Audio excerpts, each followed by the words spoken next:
పెళ్లి ఫిక్స్ అయిందా? తెలుగు మ్యాట్రిమోనీకి థ్యాంక్స్ చెప్పాలి. పెళ్ళంటేనే తెలుగు మ్యాట్రిమోనీనే. 26 సంవత్సరాల నమ్మకం, లక్షలాది సంతోషకరమైన వివాహాలు. తెలుగు మ్యాట్రిమోనీని డౌన్లోడ్ చేయండి. ఒకప్పుడు ఇండస్ట్రీలో ఎక్కడ చూసినా దాసరి నారాయణరావు శిష్యులే కనిపించేవారు. ఆ తర్వాత రామ్ గోపాల్ వర్మ స్కూల్ నుంచి కొత్త తరం దర్శకులు ఇండస్ట్రీని రూల్ చేశారు. ఈ ఇద్దరి తర్వాత ఇండస్ట్రీకి భారీగా కొత్త టాలెంట్ని ఇచ్చిన వాళ్ళు ఎవరూ లేరు. మళ్ళీ ఇన్నేళ్ల తర్వాత ఓ దర్శకుడు స్కూల్ నుంచి టాలెంటెడ్ డైరెక్టర్స్ వెండితెర మీదకి వస్తున్నారు. కెరీర్ ఎర్లీ డేస్లోనే గురువుతో పోటీ పడే స్థాయిలో బస్ క్రియేట్ చేస్తున్నారు. 1-2 సినిమాల అనుభవంతోనే పాన్ ఇండియా ట్రెండ్లోకి అడుగుపెడుతున్నారు ఈ జనరేషన్ దర్శకులు.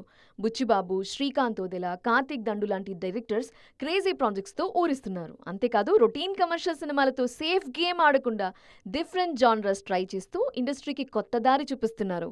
ఆ డైరెక్టర్స్ మధ్య మరో కనెక్షన్ కూడా ఉంది. వీళ్ళంతా ఒకే స్కూల్ నుంచి ఇండస్ట్రీకి పరిచయం అయ్యారు. లెక్కల మాస్టర్ సుకుమార్ కాంపౌండ్ నుంచి వచ్చిన ఈ దర్శకులు వెండితెర మీద కొత్త ట్రెండ్ సెట్ చేస్తున్నారు. తొలి సినిమాతోనే తామేంటో ప్రూవ్ చేసుకుని 2 ప్రాజెక్ట్స్ని భారీగా ప్లాన్ చేస్తున్నారు.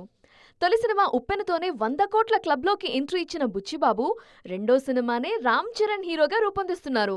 దసరా సినిమాతో నానిని డిఫరెంట్గా ప్రజెంట్ చేసిన శ్రీకాంత్ ఓదెలా అదే కాంబినేషన్లో మరింత క్రేజీగా ది ప్యారడైజ్ సినిమాని పట్టాలెక్కించారు.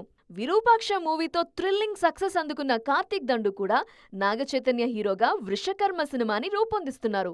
ఒకే స్కూల్ నుంచి వచ్చిన దర్శకులు వరుసగా పాన్ ఇండియా సినిమాలు చేయటం, అది కూడా డిఫరెంట్ జానరాస్ ట్రై చేస్తుండడంతో ఇండస్ట్రీలో సుకుమార్ శిష్యుల గురించి స్పెషల్ గా మాట్లాడుకుంటున్నారు. పెళ్లి ఫిక్స్ అయిందా? తెలుగు మ్యాట్రిమోనీకి థ్యాంక్స్ చెప్పాలి. పెళ్ళంటేనే తెలుగు మ్యాట్రిమోనీనే. 26 సంవత్సరాల నమ్మకం, లక్షలాది సంతోషకరమైన వివాహాలు. తెలుగు మ్యాట్రిమోనీని డౌన్లోడ్ చేయండి.